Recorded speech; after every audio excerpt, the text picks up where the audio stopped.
Connect Virtual Talk for December 10, 2020.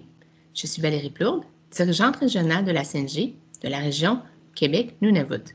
S'il vous plaît, veuillez noter que cet environnement est enregistré. Please note that our event today will be recorded and a YouTube video link will be made available following our session. We ask that you please click your screens to mute your microphone and turn off your camera. S'il vous plaît, cliquez sur votre écran pour désactiver votre microphone et éteindre votre caméra. Before we start, I want to acknowledge that I'm on the Treaty Grande Paix from 1701 and that the land on which we gather is the traditional territory Canadian Kehaka Mohawk. I invite you to take a moment to reflect on the land on which you sit. J'aimerais reconnaître que je suis située sur le territoire du traité Grande Paix de 1701, traditionnel territoire de Canadian Kehaka Mohawk. Je vous invite à prendre un instant pour réfléchir au territoire sur lequel vous vous trouvez. Virtual talks are just one of several ways that NMC is working to engage over 40,000 managers and inspiring leaders across the country on topics of importance for you. Les conversations virtuelles est un des multiples moyens de la CNG pour rejoindre plus de 40 000 gestionnaires et aspirants gestionnaires à travers le pays et couvrant les différents sujets qui vous sont importants. For today's session, we will be discussing managing multiple generations with our special guest, Chris Bozik, Senior Faculty Member, leading Learning Program Branch at the Canada School of Public Service, membre principal du personnel enseignement de la Direction générale des programmes d'apprentissage de l'École de la fonction publique du Canada, and hosted by Lisbeth Savard, NMC Regional Lead for the Prairies and Northern West Territory. Merci à tous et à toutes de cette importante discussion sur la gestion de diverses générations en milieu de travail dans le contexte virtuel actuel et les mythes qui entourent chaque génération. Thank you for joining us for a discussion about managing multiple generations in the workplace, in the current virtual context, and the myths around each generation. La discussion d'aujourd'hui se tiendra dans les deux langues officielles. Soyez à l'aise d'utiliser la langue de votre préférence. Nous tenons à créer un climat de sécurité linguistique alors que vous pourrez choisir d'utiliser votre deuxième langue officielle si c'est votre préférence aujourd'hui. The Manager Connect, Virtual Talk, or Bilingual. Feel free to use the language of your choice. It is an atmosphere of linguistic security for your first or second language. I know that we're all looking forward to engage session, so without further delay, here is Lisbeth and Chris.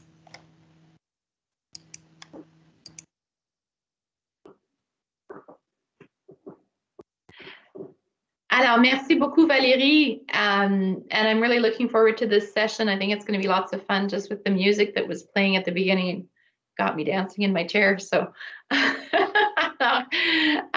so Chris, let's get started.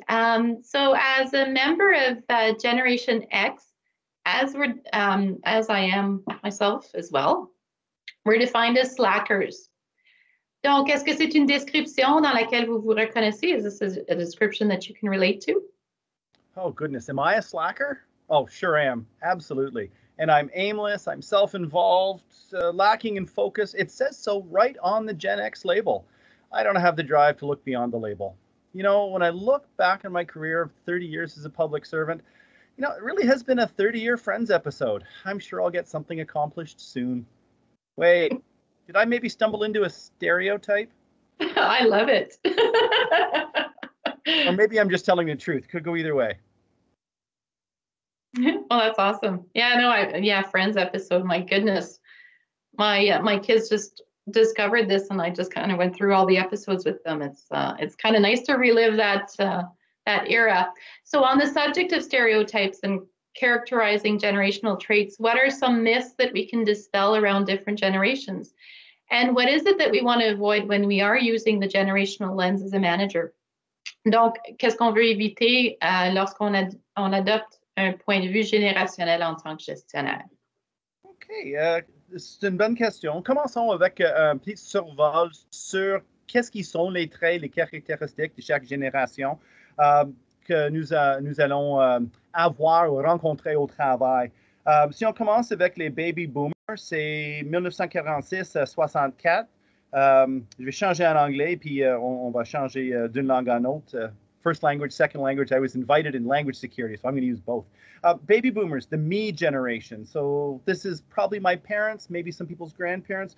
What characterizes it? Woodstock, hippies, Berlin Wall, Cold War. Typically one career in their lifetime. Uncynical, the stereotype that goes with them, selfish and out for themselves.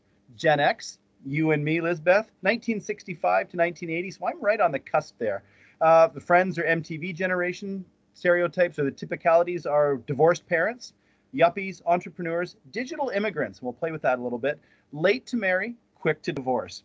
The stereotype, instant gratification, society and individuals are disposable. What's in it for me? I hope that doesn't describe either one of us.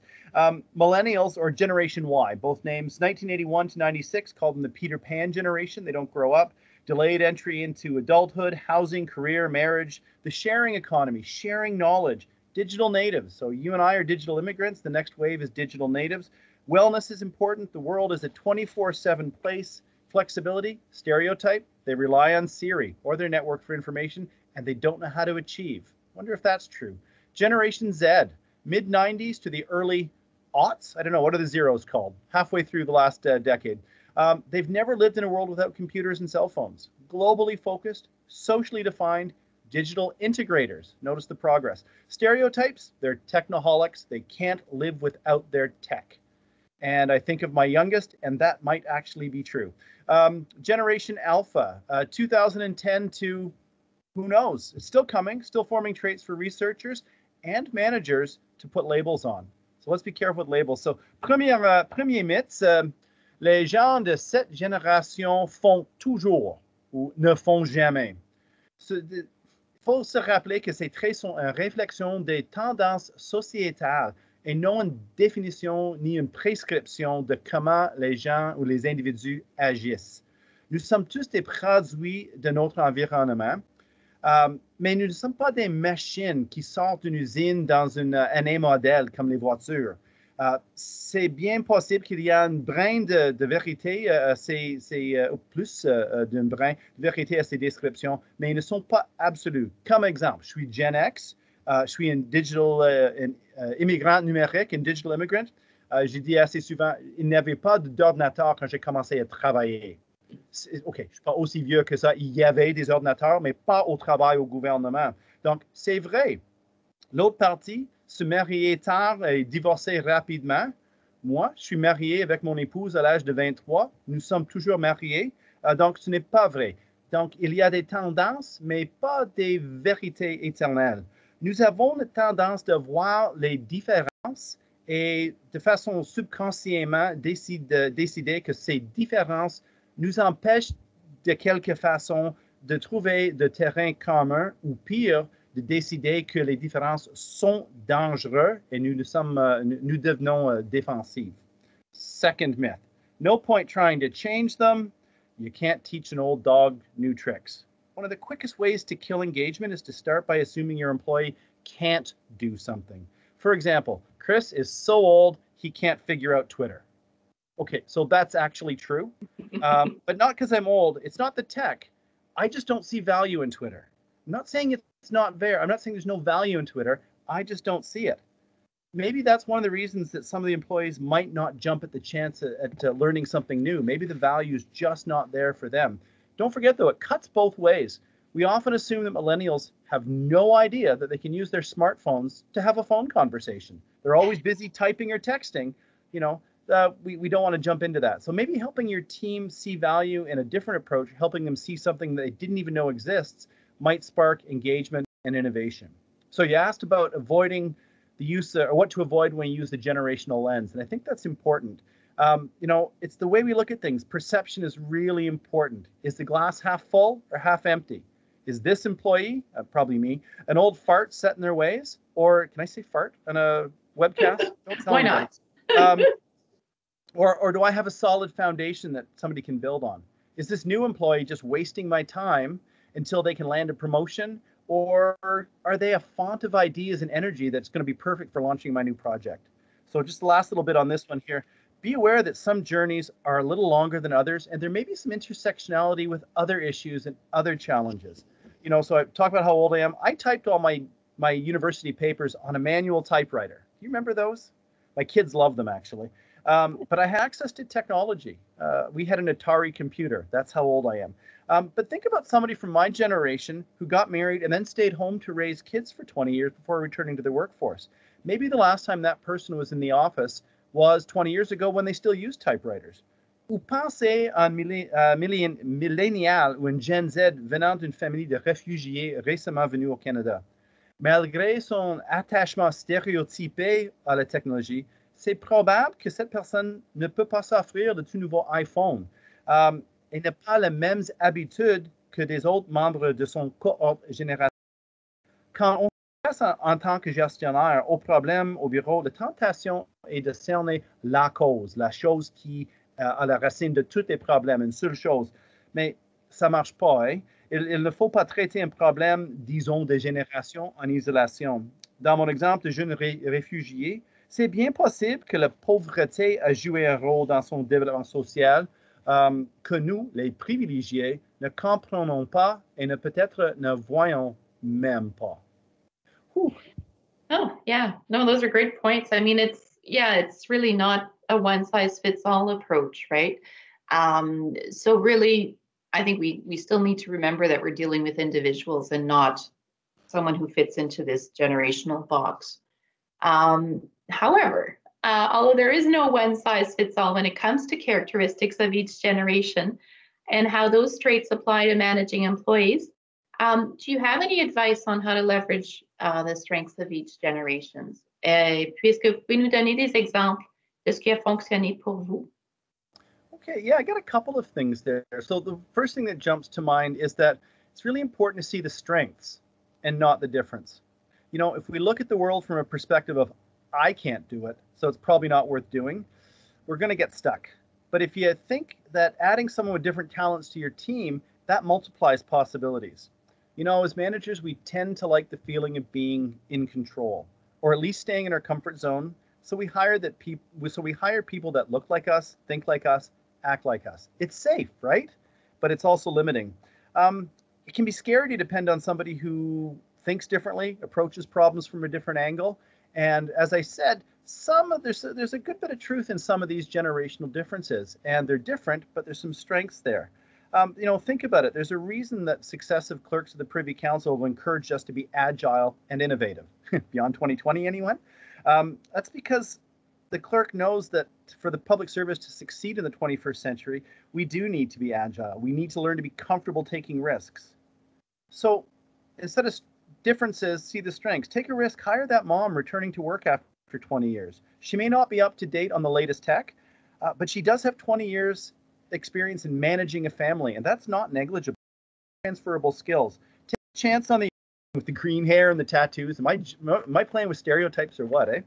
I'm talking about my niece, actually, who couldn't, they got green hair and tattoos. They couldn't tie a tie to save their lives, but they network with people and play with new ideas as easily as they breathe.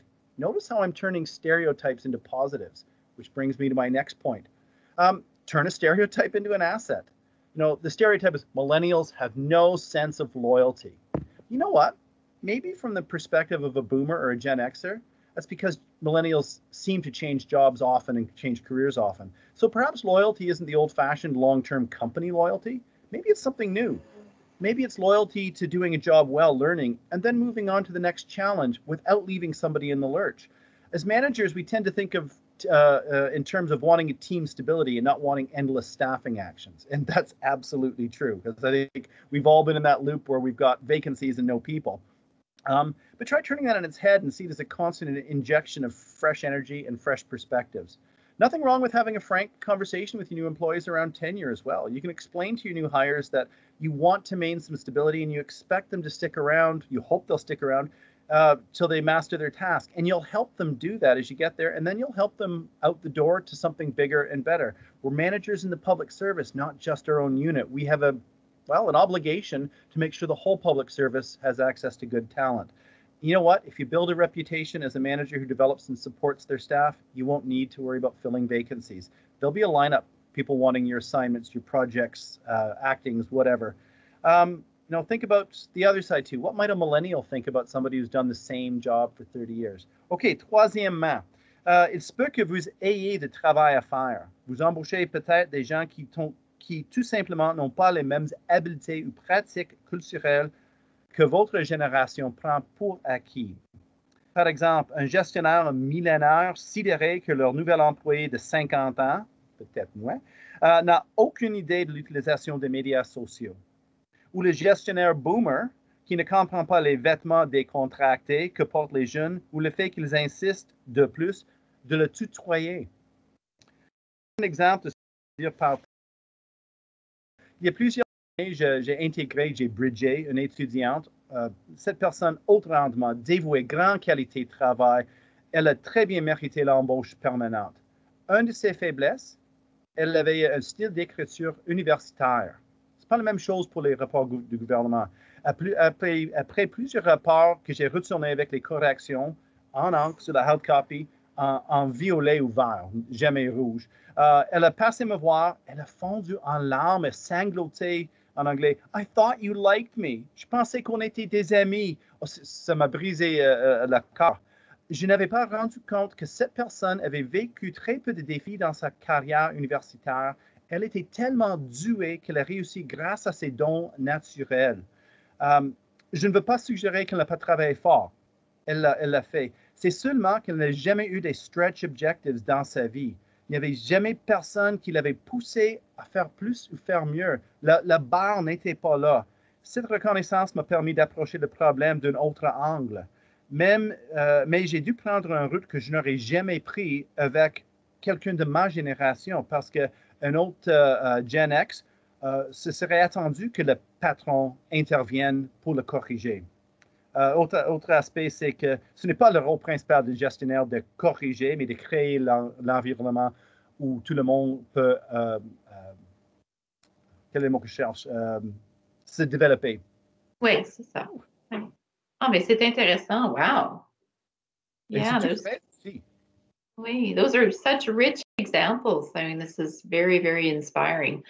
And I think it, again, kind of comes back to the whole idea of kind of going to see where people are at and really meeting them where they're currently at, no matter what generation they're part of.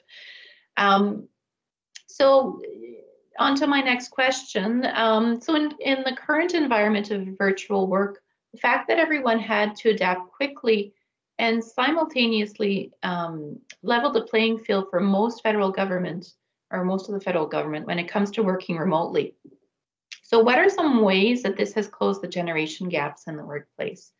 Donc, dans cet environnement virtuel dans lequel on s'est adapté rapidement, comment est-ce qu'on a pu combler les écarts entre les générations en milieu de travail? Yeah, it's been quite an eye-opening couple of months, hasn't it? We went from asking, are we allowed to work at home, to can we ever get out of our basement, right? Yeah. For those of you who weren't here for the pre-course conversation, yes, that's artwork that my son did when he was a teenager on the ceiling behind me. I'm in my basement, and I'm proud of it. So there's a lot of things that link and separate the generations, but technology, at least in the last few months, certainly has been that kind of artifact that highlights that divide. From where I'm sitting, I'm actually standing right now, pandemic has caused huge shifts among the attitude of our seniors. So my age, roughly my age, your age, and they tend to have a love-hate relationship with technology. So we love the fact that it's available, we can move things along, but we don't want to learn new things. Sometimes we kind of reach our limit with new tech. And I think it's not the fact that we're using the technology now that's most important, because we're stuck with it. I mean, it's the change in attitude of what technology can offer. Think about, I said a second ago about the roadblocks to working from home and flexible work hours, and right now it's perfectly normal for a dog or a cat or a child or a spouse or a partner to wander by in the background. Well, I think my mother was ringing the doorbell because she said she dropped off a tourtière for me, so I'll have to check my front steps when we're done. Yeah, so it's not the technology, it's the way we think about it. And right now, it's starting to become normal that, you know what, let's leverage the technology. This is something that sort of comes naturally to the digital natives or the digital integrators of the younger generations, whereas us immigrants, this is something we've had to learn. One of the things that occurs to me is, anytime there's a change, there's always early adopters. And then there's people who have to be dragged kicking and screaming into the new reality. So I think this is a really good chance for us to, what I said a minute ago about leveraging the strengths between the different generations rather than focusing on what isn't working. The big argument we had against working from home is, well, if I can't see them, how do I know they're going to be working? They're going to be slackers. Not as good as me, but they're going to be slackers. And you know what? I've managed enough people to know that 99% of them will work hard, whether I'm paying attention or not. And that 1% who's going to goof off will be able to goof off if they're at home or sitting in the desk just outside my office, right? So just before we move on to the next question, just a quick plug for the Canada School of Public Services Digital Academy. So l'Académie de numérique. Ce n'est pas juste le numérique, ce n'est pas le tech qui est important. Digital, c'est plus sur le service axé sur le client et impliquant le client. Tech, c'est simplement la plateforme qui rend possible cette approche. Oh, mais c'est bien. Yeah, I mean, when you talk about digital natives and digital immigrants, I find that so fascinating because I cannot tell you how many times that I, have an issue with my phone and I get so frustrated and I ask my kids and they're like, oh yeah, and they just, and it's done, whatever. However, what I do like is I think I have a little bit more experience with MS Teams than they do, even though they use it at school. But sometimes I'm like, oh yeah, do you know about this? And they're like, oh, really? I'm like, we're allowed to win once in a while.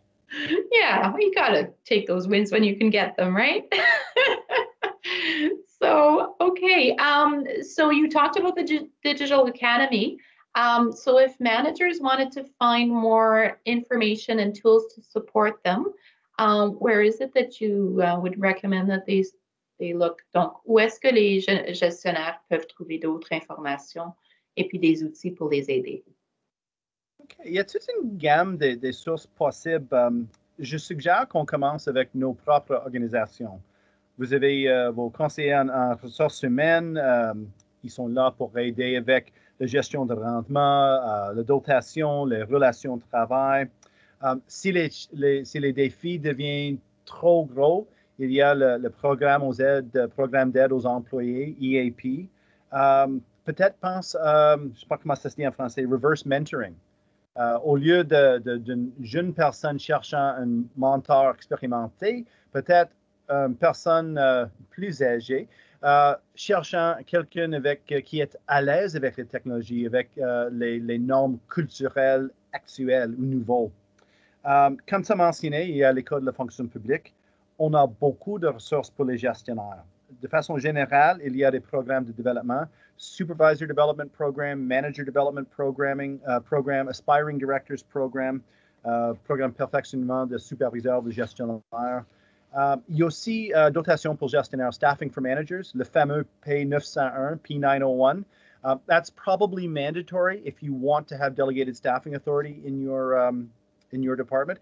Here's a new one. It's called bus rides or trajet en bus. And the link will go out after there's links to all of these. They'll go out after the session, I hope. Yes? Yes, they will. Good, yes. Good. Mm-hmm. So bus rides is something that the Digital Academy has put in place. And it's just a handy-dandy resource for living in the digital age, working as a public servant in the digital age, managing in the digital age. There's always new stuff there, a whole bunch on working from home and working in this environment. So I suggest, have a look there. There's some great stuff. They've got a course called Digital in Practice, I-602, because I'm sure you remember that. And they've got coming in January version 2 of their Apolitical Digital Boot Camp. And this, I got a rundown of the previous one. This one looks really cool.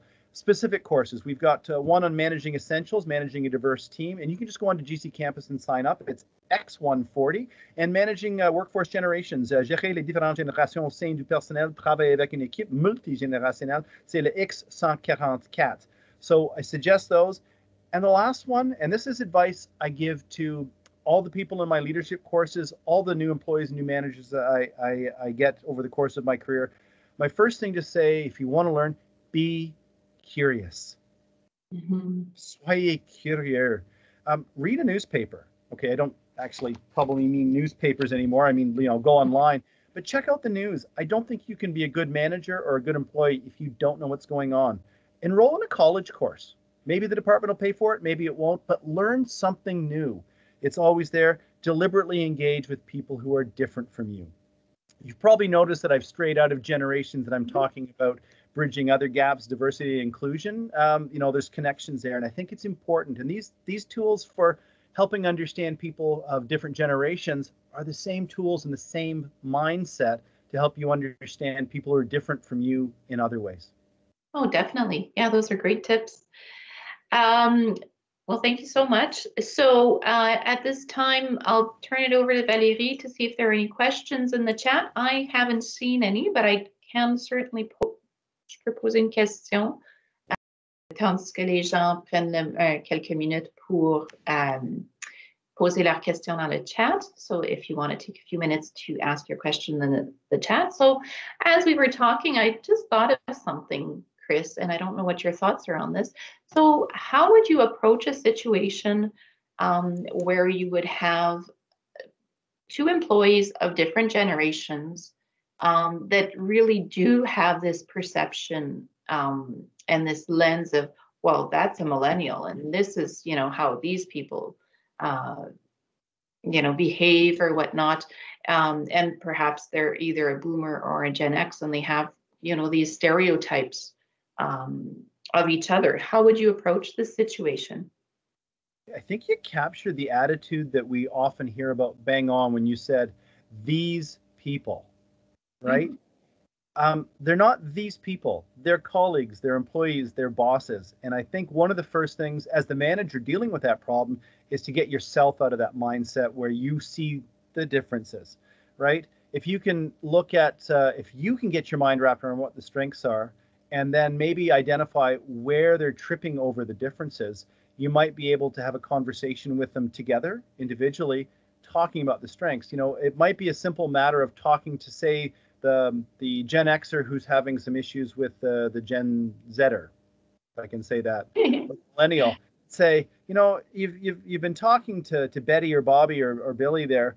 If you notice how well she does this, if you notice the way he's put that into place, wow, I love the energy he brings. So you're not criticizing the person, you're just tossing out the strengths, and hopefully that will start to open the door. And it works both ways, right? On peut parler aux jeunes, je joue un peu avec les stéréotypés, on peut parler aux jeunes avec, est-ce que vous avez remarqué combien de fondations d'expérience que so-and-so a, ce qu'il apporte au travail? Voici son mémoire.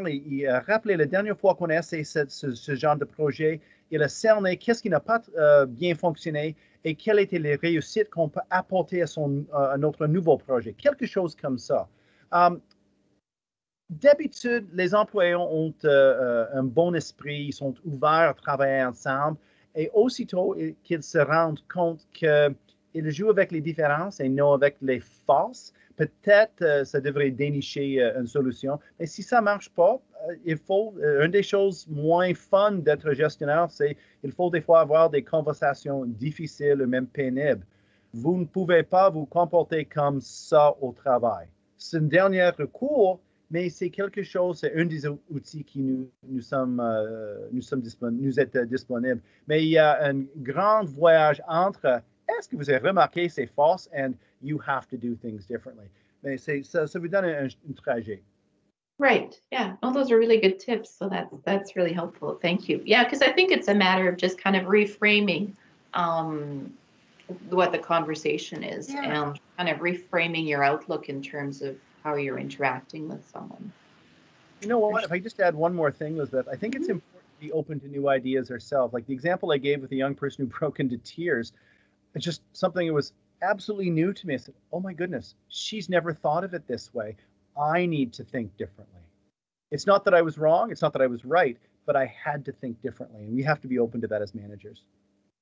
Definitely. Those are really good tips. Thank you. Donc, Valérie, est-ce qu'on a des questions dans le chat? Pas encore, mais je voudrais quand même remercier Lisbeth et Chris en tant que Millennium. Personnellement, j'ai appris quand même beaucoup dans cette présentation. Merci à Chris. Nous ouvrons quand même le terrain là, pour les questions des participants. Alors, at this time, we will open the floor to the participant questions. S'il vous plaît, posez les questions dans la langue officielle de votre choix. Please feel free to ask your question in the official language of your choice. Et n'hésitez pas à la limite, mettre un petit thumbs up si vous voulez mettre de l'emphase sur certains points de la présentation. Entre-temps, j'aimerais moi aussi vous poser une petite question, Chris. J'aimerais savoir, vous savez, maintenant, avec les promotions que l'on voit se présenter dans la fonction publique, il arrive des fois... Oups! OK, on a des petits pops qui sont arrivés. Désolée pour les petits sons. OK, donc la question ici, ce serait I find sometimes I need to get out of our younger employee way. I will show them down. I need to know what they're working on, but I don't have to tell them how to do everything. C'est pas nécessairement une question, Chris, plus un commentaire. Est-ce que vous aimeriez réagir? We, en effet, we talk about different ways to motivate employees, whether it's new employees or old employees. Autonomy is one of the key things for an employee. And that's going to vary depending on their level, their experience, their own self-confidence. But I think Daryl in the comments, said he needs to know what they're working on, but they don't have to tell him everything. That is something that you need to build relationship-wise with your employees. And some employees come to that, just let me run part of their career or their experience faster than others. But it is important for you as a manager to stay plugged in, because even if they're running with it, you still have some value added and you can bring other things to bear. But this idea of the mindset of recognizing that sometimes our most important job is to get out of the way, I think that's really important. For me, that's one of the key management skills. Merci, Chris. Assez intéressant votre point de vue. J'aimerais aussi apporter une autre question. Conflict frame in terms of difference of working ethic can be problematic. How can you handle them constructively? For example, people who arrive late and leave early, people who regularly take 1 hour lunch break. Wow. Yeah, phrasing it as a work ethic. So you know what? We tend to fall into this idea that Gen Xers have great work ethic and millennials are lazy and they only want to take lunch so they can get their promotion to move on. Both are nonsense, actually.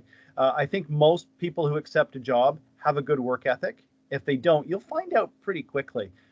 One of the things that the pandemic has turned on its head is this idea of how long a lunch we get. Okay, I know the collective agreements say half an hour unpaid break in the middle of your workday, but realistically, operationally, if your manager agrees with it, there's really nothing wrong with starting work 15 minutes early and ending work 15 minutes late and taking an hour lunch. I'm speaking very generally. I don't want to suddenly give the impression that I've given everybody permission to take an hour for lunch. No, you have to work your 7.5 hours a day, et cetera, and it has to be a schedule that works for everybody. But who is it? This is Lisa. Yeah, I think it's this idea of framing it in terms of a cultural norm can be problematic. I think it comes back to what I said a minute ago about getting to understand what motivates people. Maybe it's autonomy, maybe it's hand-holding, maybe it's somebody who doesn't have the courage to ask, is it okay? Maybe, how many people have ever read their collective agreement and know that they're entitled to half an hour for lunch, right? We always call it the lunch hour, right? So I think it's a good invitation to ask questions rather than making assumptions. Chris, merci. Another question for you.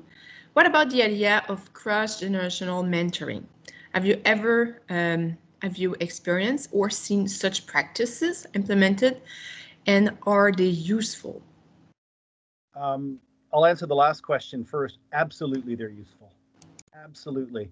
You know, I said a second ago about being open to new ideas and listening and asking questions. Having a cross-generational mentor, I think is great.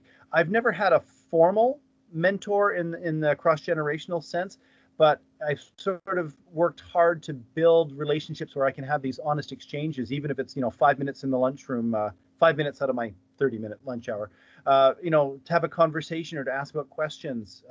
One of the things I've done since I've been a hiring manager is I bring students in whenever I can, and, you know, the workload needs it.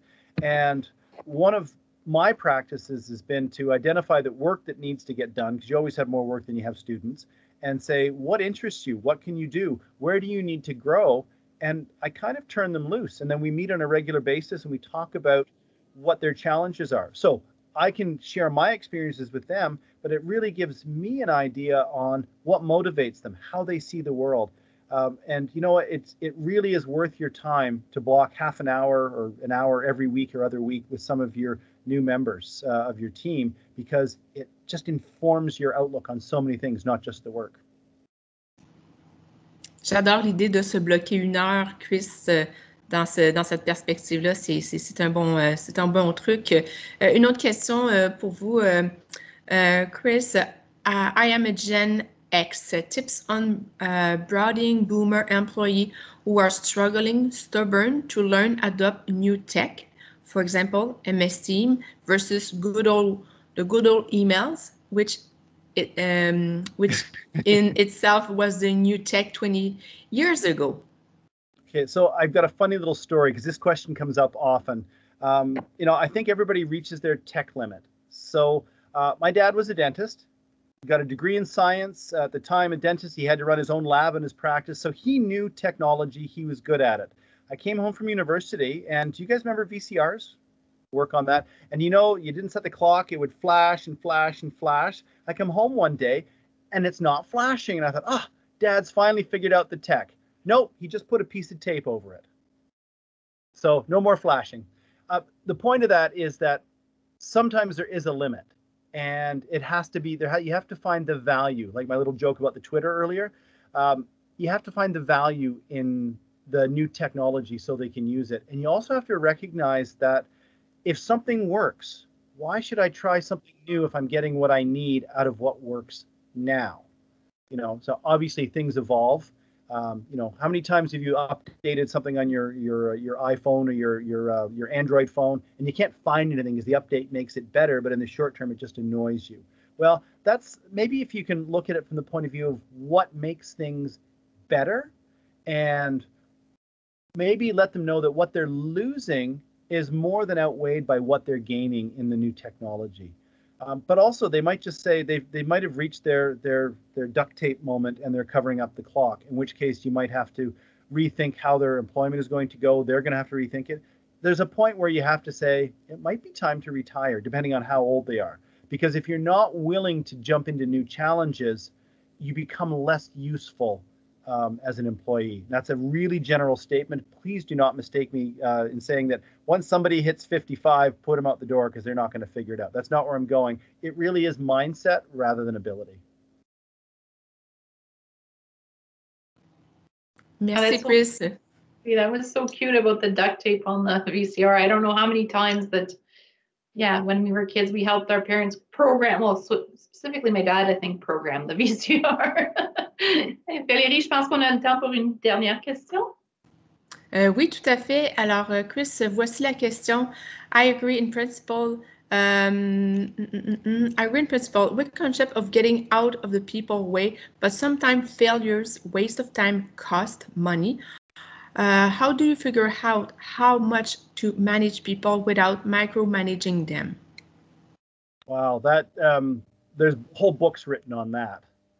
You know, I said autonomy is a great motivator, but so is competence, and you have to build trust in your organization with your employees. So they have to trust you that you'll let them run when they're ready, but you also have to trust them to be honest about when they are ready.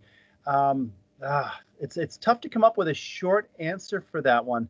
because you're right, micromanaging is really expensive. Letting somebody run off the edge of a cliff, metaphorically speaking, is really expensive as well.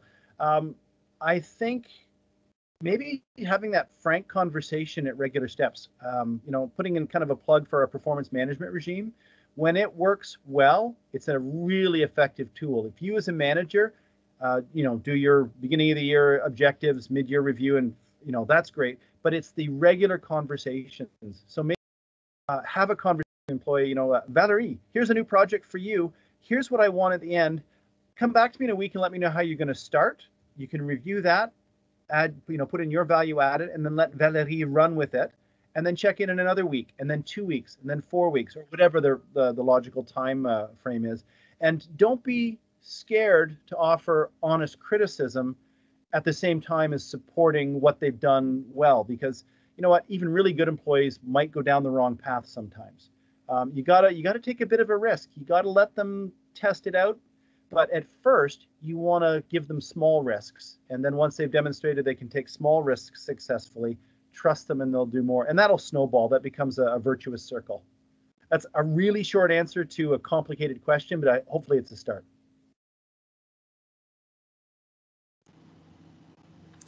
Excellent, merci Chris. Lisbeth, je te laisse la parole pour les mots de la fin et je reprendrai ensuite.